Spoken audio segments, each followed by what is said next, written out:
नमस्कार, स्वागत है आपका। मैं हूं आपके साथ हिमांशु दीक्षित और अब बात करेंगे छत्तीसगढ़ की, जहां कोरोना के बढ़ते मामलों के बीच वैक्सीनेशन का ड्राई रन जारी है। लेकिन छत्तीसगढ़ की भौगोलिक स्थिति और इंफ्रास्ट्रक्चर को देखते हुए यह माना जा रहा है कि छत्तीसगढ़ में मिशन वैक्सीनेशन का काम इतना आसान नहीं होगा। और आज चर्चा इसी मसले पर करेंगे कि मिशन वैक्सीनेशन के लिए कितना तैयार है हमारा प्रदेश। जहां बिजली, पानी और सड़क नहीं पहुंची, वहां वैक्सीन कैसे पहुंचेगी? कोरोना के बढ़ते मामले और वैक्सीन की चुनौतियों से कैसे निपटेगी सरकार? बातचीत के लिए कुछ मेहमान हमारे साथ मौजूद रहेंगे, लेकिन पहले आप रिपोर्ट देख लीजिए। छत्तीसगढ़ में कोरोना वैक्सीन का ड्राई रन जारी है। इस बीच गुरुवार को केंद्रीय स्वास्थ्य मंत्री हर्षवर्धन और छत्तीसगढ़ के स्वास्थ्य मंत्री टीएस सिंहदेव के बीच वीडियो कॉन्फ्रेंसिंग में तैयारियों को लेकर चर्चा हुई। इस दौरान केंद्रीय मंत्री ने छत्तीसगढ़ में कोरोना से होने वाली मौत की बढ़ती दर पर चिंता जताई। हालांकि खुद स्वास्थ्य मंत्री टीएस सिंहदेव ने भी इस पर बराबर नजर बनाए रखने की बात कही है। यहाँ पर मृत्यु दर 1.20, 1.19, 1.20, कभी ज्यादा हो जाता है तो 1.21, फिर 1.2। तो ये जब तक 1 पे नहीं आएगा तब तक इसको संतोषजनक नहीं माना जाना चाहिए। 1 के ऊपर है तो राष्ट्रीय औसत से भले ही कम है, लेकिन जैसे 5 से नीचे रहना चाहिए पॉजिटिविटी रेट, वैसे मोर्टेलिटी रेट 1 से नीचे रहना चाहिए। तो हमारी स्थिति उस नाते उतनी ठीक नहीं दिख रही। गुरुवार को छत्तीसगढ़ में कई जगहों पर कोरोना वैक्सीन का ड्राई रन चला। इस दौरान वैक्सीन सबसे पहले किसे मिलेगी, इसे लेकर भी टीएस सिंहदेव ने तस्वीर साफ की। वोटर लिस्ट के पैटर्न पे और वोटिंग के पैटर्न पे ही ये कार्यक्रम चलेगा। जिनके नाम हैं वही उस मतदान केंद्र में वोट डाल सकते हैं। तो जिनके नाम उस वैक्सीनेशन फैसिलिटी में दर्ज हैं वही लोग डाल सकते हैं। और क्योंकि ये क्रमवार चलेगा तो पहले हो सकता है आपका नाम आए तो मेरे को नहीं लग सकता, फिर मेरा नाम आएगा तो तीसरे को नहीं लगेगा। जिनका नाम है उन्हीं को उस दिन वैक्सीन लगनी है। तो ये क्लियर होना चाहिए, इसमें भागा भागी नहीं होना चाहिए कि वैक्सीन आ गई चलो सब कोई लगा लेते हैं। छत्तीसगढ़ का अधिकतर इलाका दुर्गम माना जाता है। ऐसे में इन इलाकों में मोबाइल कनेक्टिविटी की समस्या भी मिशन वैक्सीनेशन में आड़े आ सकती है। कहीं कहीं कनेक्टिविटी नहीं आ रही थी। आज ही ड्राई रन के समय हमारे पास कोंटा और सुकमा से जानकारी मिली कि कनेक्टिविटी नहीं मिल रही थी। तो कोविन ऐप फिर चलेगा नहीं। तो ऐसी परिस्थिति में क्या व्यवस्था करना। 9 जिलों को हमने चिन्हांकित किया था। गौरेला पिंडरा से जो कहानी चालू हुई थी कि पिन कोड के चलते लोड करने में दिक्कत जाएगी, तो ये जानकारी मिली कि 9 जिलों में वही समस्या है। तो इससे भी उनको अवगत करा दिया गया है। उधर विपक्षी बीजेपी ने प्रदेश में बढ़ते कोरोना के मामले को लेकर न सिर्फ चिंता जताई, बल्कि छत्तीसगढ़ सरकार को केंद्र के साथ तालमेल बैठाने की नसीहत भी दे डाली। तो इस और छत्तीसगढ़ सरकार को हमने बहुत पहले से इस बात को कह रहे हैं कि अगर कोई केंद्र से मदद की ज़रूरत है या किसी चीज़ की आवश्यकता है तो हम बात करेंगे ना उसके लिए। लेकिन जो है कहीं ना कहीं हमको गंभीरता इसके अंदर में लाना चाहिए, क्योंकि मृत्यु दर बढ़ने से जो है वो अच्छी स्थिति नहीं है छत्तीसगढ़ की। अन्य स्टेट के मुकाबले में हमारे यहाँ मृत्यु दर ज़्यादा है। बहरहाल सियासी आरोप प्रत्यारोप अपनी जगह है, लेकिन अब जब वैक्सीनेशन की घड़ी नजदीक आ गई है, ऐसे में ये जरूरी है कि जन जन तक कैसे वैक्सीन की डोज पहुंचे, इसे लेकर छत्तीसगढ़ सरकार को युद्ध स्तर पर इंतजाम करने होंगे। छत्तीसगढ़ में कोविड-19 की वैक्सीन को लेकर लगातार ड्राई रन किया जा रहा है, लेकिन छत्तीसगढ़ के लिए चुनौतियां कम नहीं हैं। एक तरफ संक्रमितों का आंकड़ा 3 लाख के करीब पहुंच रहा है, तो दूसरी तरफ मौत का आंकड़ा 3500 के आसपास पहुंच चुका है। सुदूर अंचलों में कोविड वैक्सीन को पहुंचाने में भी काफ़ी दिक्कत होगी, तो प्रशासन के लिए दोहरी चुनौतियां आने वाले समय में सामने आ सकती हैं। न्यूज स्टेट के लिए वीडियो जर्नलिस्ट पांडे के साथ रायपुर से आदित्य नामदेव। तो स्थिति आपने समझ ली और साथ ही साथ स्वास्थ्य मंत्री टीएस सिंहदेव किन बातों को लेकर चिंतित है ये भी हमने समझ लिया। लेकिन सरकार की प्लानिंग क्या है, क्या तैयारी है, किस तरह से ये सारी चीजें मैनेज की जाएंगी, इस पर हम बात करेंगे। कुछ मेहमान हमारे साथ मौजूद है, तारुफ आपका हम उनसे करा देते हैं। शिव अनुराग पटेरिया जी वरिष्ठ पत्रकार हैं, इस चर्चा में हमारे साथ में वो जुड़ेंगे। श्रीचंद सुंदरानी जी प्रवक्ता बीजेपी के हमारे साथ इस चर्चा में है। अभय नारायण राय साहब कांग्रेस प्रवक्ता इस चर्चा में हमारे साथ मौजूद हैं। आप सभी का बहुत बहुत स्वागत है। सबसे पहले राय साहब, क्या कुछ खास तैयारी कर ली है सरकार ने? क्योंकि देखिए चुनौतियां बहुत सारी हैं, खुद टीएस बाबा इस बात को मान रहे हैं, लेकिन फिर भी आप लोगों की तैयारी क्या है, प्लानिंग क्या है, जरा ये जानना चाहते हैं हम।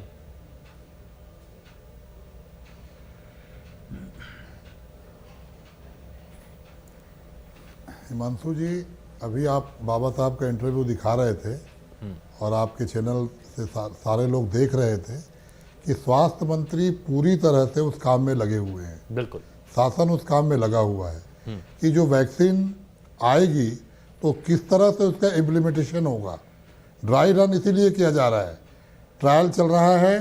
ड्राई रन के माध्यम से एक रूपरेखा बन जाएगी। उसके बाद जब वैक्सीन आ जाएगी तो वैक्सीन भी उसी तरह से लगाया जाएगा।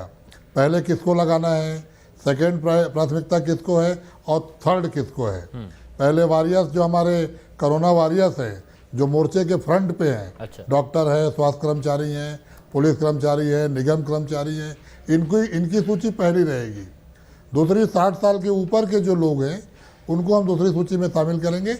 ऐसी शासन की योजना बन रही है और केंद्र सरकार से जो गाइडलाइन छत्तीसगढ़ शासन को प्राप्त होगा या आज हो रहा है, उस पर काम करने की छत्तीसगढ़ सरकार पूरी कोशिश कर रही है।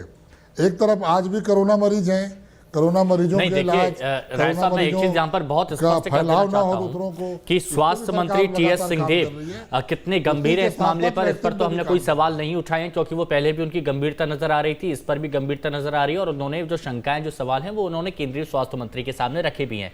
लेकिन मैं आपसे ये जानना चाह रहा था क्योंकि जब कोरोना फैल रहा था तब भी ये चीज आप लोगों की तरफ से बड़े दावे के साथ की जा रही थी कि छत्तीसगढ़ में से नहीं फैलने दिया जाएगा, सारी स्थितियां काबू में हैं और सब मैनेज कर लिया जाएगा। अब यहां पर खुद टीएस बाबा ने ये चिंताएं व्यक्त की हैं कि दूर दराज के 23,000 गांव तक टीका पहुंचाना होगा और कोल्ड चेन को मेंटेन यहां पर करना होगा। अब जहां पर सड़क नहीं है, जहां पर बिजली नहीं है, जहां पर पानी नहीं है, वहां पर ये सारी चीजें आप पहुंचाएंगे, कितनी बड़ी चुनौती है? इसके लिए कुछ सोचा है या फिर इतने हेलीकॉप्टर्स का इंतजाम आप कर लेंगे? मैं नहीं समझता कि छत्तीसगढ़ का कोई गांव सड़क बिजली से अछूता है, ऐसी कोई बात नहीं है। और एक सेंटर बनाया जाएगा, उस सेंटर तक सारी सुविधाएं मुहैया। बाबा साहब ने यही कहा कि जहां कनेक्टिविटी की समस्या है, टावर की समस्या है, उनको किसी भी माध्यम से, हमारे कंट्रोल रूम है पुलिस का अपना सेटअप है, जिनके कंट्रोल रूम से सब चलता है, कहीं ना कहीं सारी व्यवस्थाओं को एक करके उस काम को किया जाएगा। और सरकार बहुत ही बारीकी से, बहुत ही गंभीरता से इस काम को कर रही है। जिस दिन भी ये चालू होगा वैक्सीन लगना, निश्चित मानिए आप कि सरकार आपको पूरी तरह से तनमे नजर आएगी और सब तक, जहां तक जिस हिसाब से पहुंचना है, कैसे पहुंचना है, वो भी बाबा साहब ने बताया कि बहुत बढ़िया उदाहरण दिया। यही तो सारी कि चीजें एक मतदान केंद्र होगा, देखिए मतदाता सूची होगी। टीएस सिंहदेव जी इस बात को चुनौती मान रहे हैं, हालांकि आप चुनौती यहाँ पर नहीं मान रहे हैं, आप बोल रहे हैं कि सब मैनेज कर लिया जाएगा, लेकिन वाकई परेशानी है, वाकई स्थितियां कुछ जगह अच्छी नहीं है। इस पर मैं वापस लौटूंगा। चुनौती देखिए, मैं इस पर वापस लौटूंगा ना, थोड़ी देर रुक जाइए राय साहब, मैं फिर आता हूँ। सुंदरानी जी हमारे साथ हैं, उपाय भी कर रहे हैं। हाँ, सुंदरानी जी हमारे साथ मौजूद हैं। सुंदरानी जी, क्यों आखिर बीजेपी की तरफ से ये कहा गया? हमने सुनील सोनी जी को सुना, बीजेपी सांसद, वो कह रहे हैं कि छत्तीसगढ़ सरकार को केंद्र के साथ तालमेल बिठाने की जरूरत है और वो अभी तालमेल नहीं बिठा पाए। आपको क्यों लगता है ऐसा? गंभीरता तो यहाँ पर नजर आ रही है ना।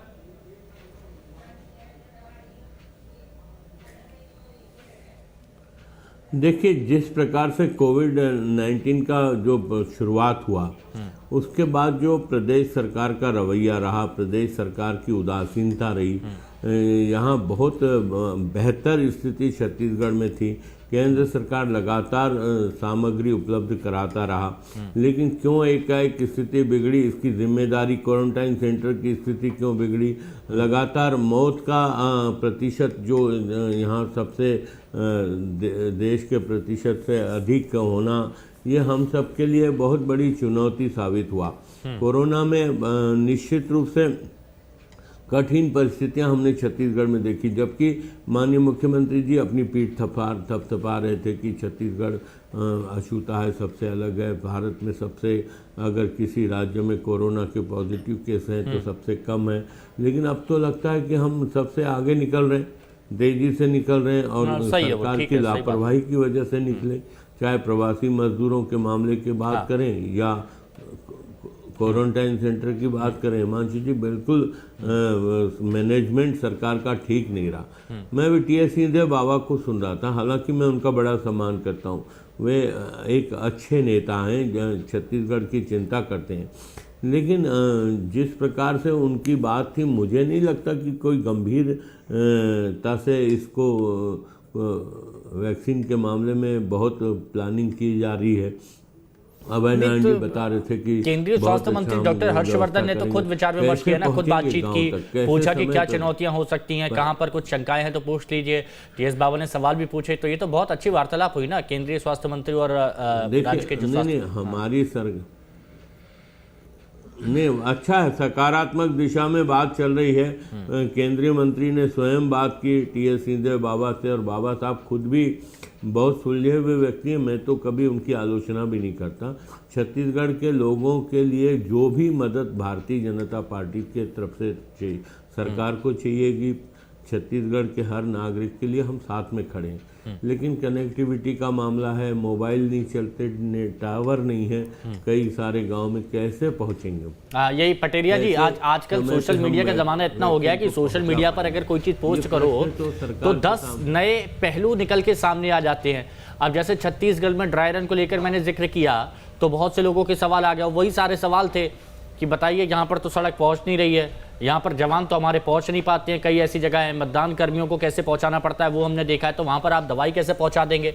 ये सिर्फ ऐसे ही दिखावा किया जा रहा है। तो यहाँ पर मैं चाहता हूँ कि आपका क्या मानना है कि कितनी चुनौतियाँ यहाँ पर टीएस बाबा के सामने आने वाली हैं, और क्या ये वैक्सीनेशन प्रॉपर तरीके से हो पाएगा छत्तीसगढ़ में? देखिए, चुनौतियों का अंबार है। छत्तीसगढ़ एक मतलब छोटा राज्य है। मध्य प्रदेश और छत्तीसगढ़ कभी हम साथ साथ आगे बढ़े हैं, कभी मैंने छत्तीसगढ़ को अलग नहीं मानता हूँ। मध्य प्रदेश के लोग भी अलग नहीं मानते, छत्तीसगढ़ के लोग नहीं अलग मानते। एक प्राइमरी स्टेटमेंट के तौर पर बात कर रहा हूँ। सबसे बड़ी बात है, छत्तीसगढ़ का जो अबूझमाड़ वाला इलाका है वो 4000 वर्ग किलोमीटर में फैला है, जहाँ सरकार की उपस्थिति लगभग शून्य के आसपास होती है। वहाँ पर वैक्सीनेशन कैसे होगा, इसका सवाल का जवाब मुझे कभी नहीं मिल पाया। दूसरी सबसे बड़ी बात है, नक्सल प्रभावित जो नक्सल डोमिनेटेड एरिया हैं, जहाँ पे आपको फॉलो और एस्कॉर्ट के साथ में जाना पड़ता है, वहाँ पर आप किस तरह से वैक्सीनेशन पहुँचाएंगे? सबसे बड़ी बात है कि अगर आपको ऐप के जरिए वैक्सीनेशन करना है तो उतने सैटेलाइट फोन आपको देना पड़ेंगे। कई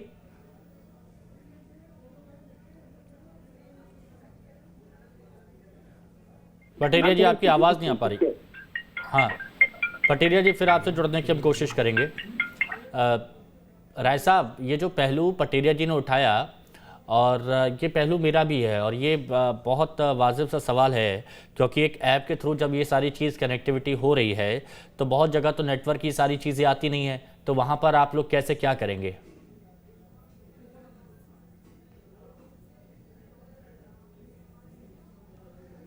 मैंने अभी यही बात मैंने कही कि सरकार के पास प्लान पूरे हैं।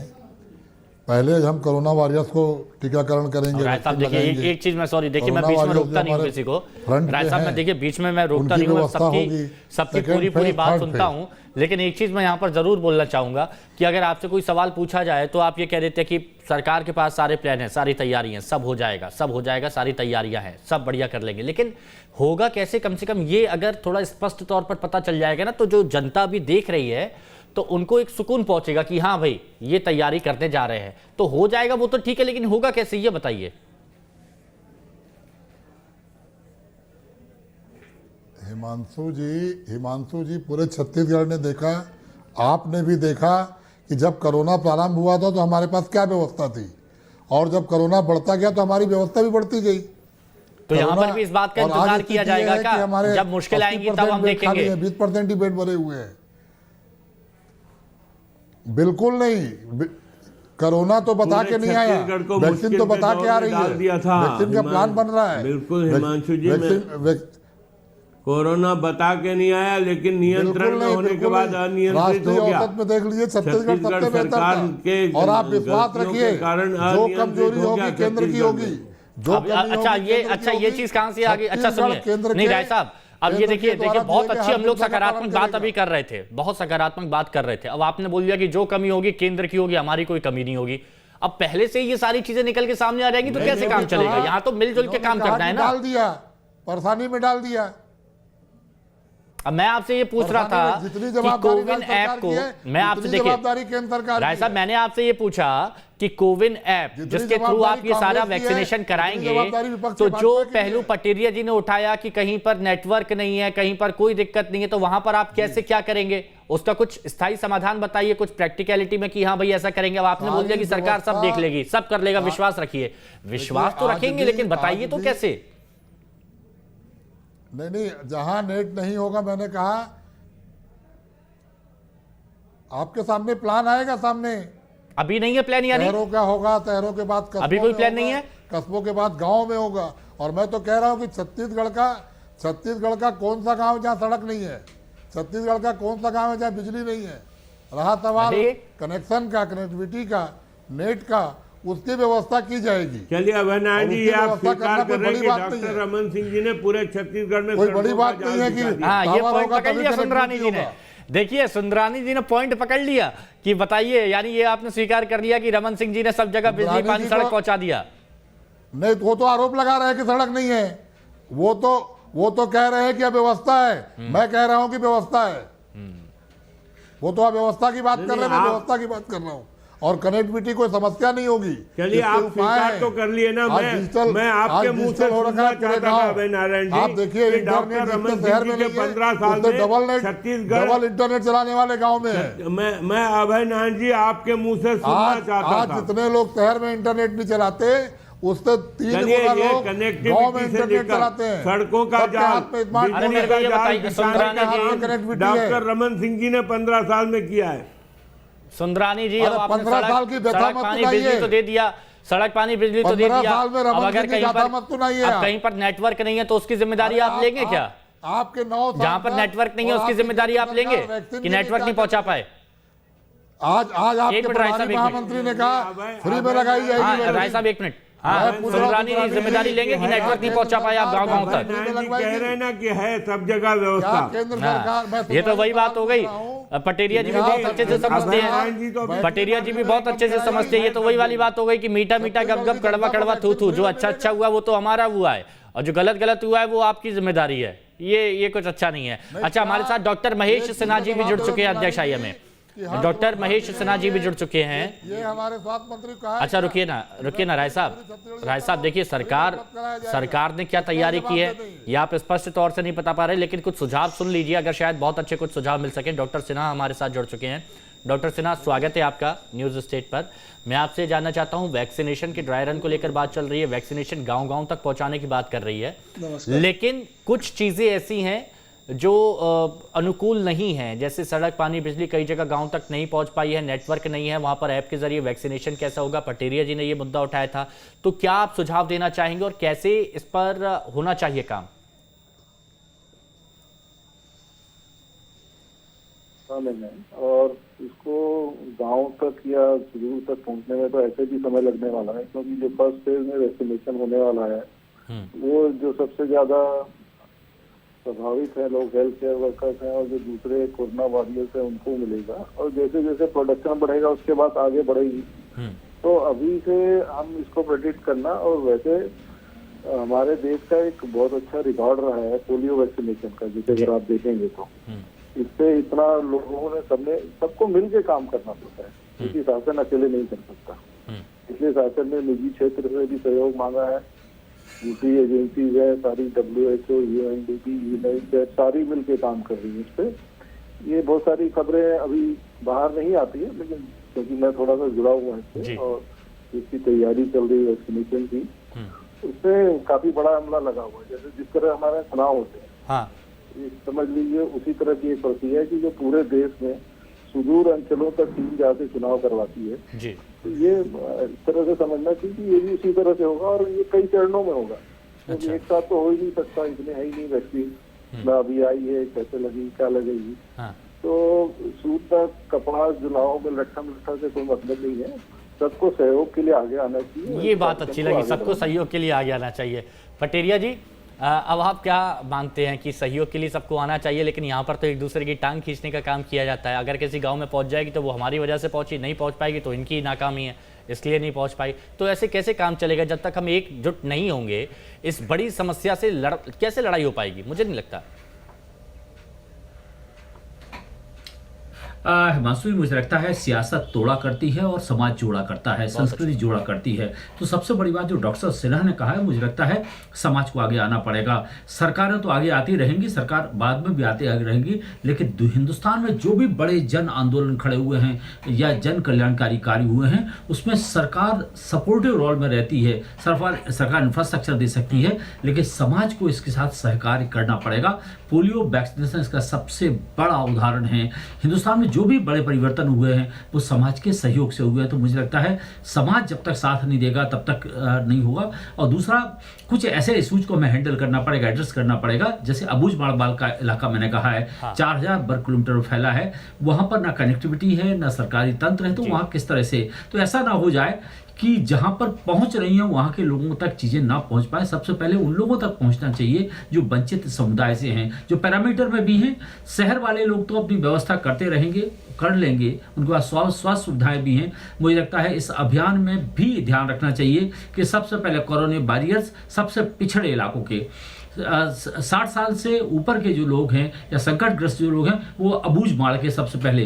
तो दरअसल अगर उन इलाकों से चीजें चालू होंगी तो उसके सफल होंगे, सार्थक परिणाम होंगे, अन्यथा वो चीजें पिछड़ती चली जाएंगी। मॉनिटरिंग के लिए क्या खास काम किए जाएंगे? अच्छा ये बताइए, कुछ हो नहीं सकती है जी राय साहब, मॉनिटरिंग के लिए क्या खास काम किए जाएंगे? पता पड़ा कि ठीक है अपने अपने लोगों को थोड़ा सा लगा लिया गया, 60 से ऊपर 50 से ऊपर वालों को लगाना है, बोलते नहीं हमारे परिवार में इतने, पहले इनको लगवा दो। ठीक है, हमने देखा है ना कई जगह ऐसा होता हुआ है। तो क्या मॉनिटरिंग कैसी होगी ये बताएं। बिल्कुल बिल्कुल मॉनिटरिंग जिला प्रशासन, हमारा छत्तीसगढ़ शासन, जिला प्रशासन और सभी विभाग मुस्तैदी से टीम बनेगी। जिस तरह कोरोना को लेकर टीम बनाई गई थी, लाखों लोगों को उसमें फ़ायदा पहुंचाया गया, उसी तरह इसकी भी टीम बनेगी और टीम पूरी तरह से काम करेगी। और हम और आप यही उम्मीद करें कि वो टीम अच्छी बनेगी और अच्छा काम करेगी। सुंदरानी जी, देखिए हर बात पर तंज कसना, हर बात पर निशाना साधना, पलटवार करना, वो ठीक है, अपनी अपनी जगह अच्छी बात है, आपका काम है। लेकिन सुंदरानी जी ये बताइए, क्या इस काम में आप सहयोग करेंगे? क्योंकि आपके भी कार्यकर्ता बहुत हैं, अगर आप लोग सहयोग करेंगे तो और अच्छे से काम होगा। बताइए, प्रण लेते हैं। निश्चित रूप से, हिमांशु जी अभय नारायण जी राजनीतिक दिशा में ले गए और मैंने तो शुरुआत जो की, मैंने कहा कि एक अच्छी शुरुआत हुई है। केंद्रीय स्वास्थ्य मंत्री जी ने टी.एस. सिंहदेव बाबा से बात की है और टी.एस. सिंहदेव बाबा बहुत अच्छे नेता हैं, मैं उनका बड़ा सम्मान करता हूं। यहाँ से तो मैंने शुरू किया, मैंने कहाँ तंज कसा। लेकिन अभय नारायण जी, सीधा राजनीतिक दिशा में गलती होगी तो केंद्र के तरफ से होगी, हमारे तरफ से गलती नहीं होगी। तो ये कोई इस विषय पे राजनीति करना चाहिए क्या हमको? मैं आज छोड़ते हैं ये सारी चीज। हम तो मिलके काम करने को तैयार हैं साहब, सहयोग करने को तैयार हैं। हमारे सांसद जी ने भी ये कहा, मैंने भी शुरुआत वहीं से कही, मैं इस मुद्दे पे कोई राजनीति नहीं करना चाहता। डॉक्टर सिन्हा जी, और मैं अभय नारायण जी को भी जानता हूँ, बहुत अच्छे प्रवक्ता हैं कांग्रेस के। अच्छा डॉक्टर सिन्हा जी, पता नहीं किस दिशा में चले जा रहे हैं। डॉक्टर सिन्हा जी, हमने देखा है कि इस आपातकाल में, क्योंकि एक तरह से आपातकाल ही मैं से कहूँगा, बहुत परेशानियां यहाँ पर आम लोगों को हुई हैं और हम लोगों ने सफ़र तय किया है। सबसे ज़्यादा अगर किसी ने सहा है तो वो कोरोना योद्धा, डॉक्टर्स, वो हर हेल्थ वर्कर। तो क्या लगता है इनके लिए अब कितनी बड़ी चुनौतियां होंगी और कितनी अहम जिम्मेदारी है अब इन पर? नहीं, देखिए जिम्मेदारी तो बनी रहेगी। और जैसे वैक्सीन का भी एक शेड्यूल आ रहा है, जैसे अभी जो चीजें आ रही हैं निकल के कि 2 बार लगाई जाएगी और जब दूसरा वैक्सीन लग जाएगा उसके भी 15 दिन के बाद फिर हम सोचेंगे कि एक अच्छी प्रतिरोधात्मक शक्ति उपलब्ध हो चुकी है सोचते। और तब तक हमें, जब तक ये न जानकारी लग जाए कि शक्ति हमें प्राप्त हो चुकी है, हमें वो सारी सावधानियां बरतनी पड़ेगी। ऐसा नहीं कि हम वैक्सीन लग गई तो हम फिर खुले घूमने लगे पहले से। अभी इसके लिए समय लगेगा और लोगों को अभी भी सबसे ज्यादा यही समझना है कि जो आपको मास्क लगाना है, सोशल डिस्टेंसिंग है, जो साल भर से बात चल रही है, उनका पालन करते रहना है। ठीक है पटेरिया जी, बहुत फाइनल 15 या 20 सेकंड में अगर आप कुछ सुझाव देना चाहें सरकार के लिए। मुझे लगता है सियासत पीछे हट जाए और समाज आगे आ जाए तो सारी चीज़ों समस्याओं का अंत हो जाएगा। सबसे बड़ी बात है, समाज के सहयोग के बिना कुछ नहीं हो सकता है। ये मेरा कुल मिला के आखिरी और अंतिम निष्कर्ष है। बिल्कुल, और यहां पर ये सोचना होगा, और ये सिर्फ बीजेपी कांग्रेस या फिर डॉक्टर्स की जिम्मेदारी नहीं है, ये हर आम नागरिक की जिम्मेदारी है कि यहाँ पर हमें अपनी जिम्मेदारी निभानी है और तभी इस बीमारी को हम हरा पाएंगे। बहुत शुक्रिया आप सभी का हमारे साथ जुड़ने के लिए, इस चर्चा में शामिल होने के लिए। एक छोटा सा ब्रेक, जल्द वापस लौटेंगे।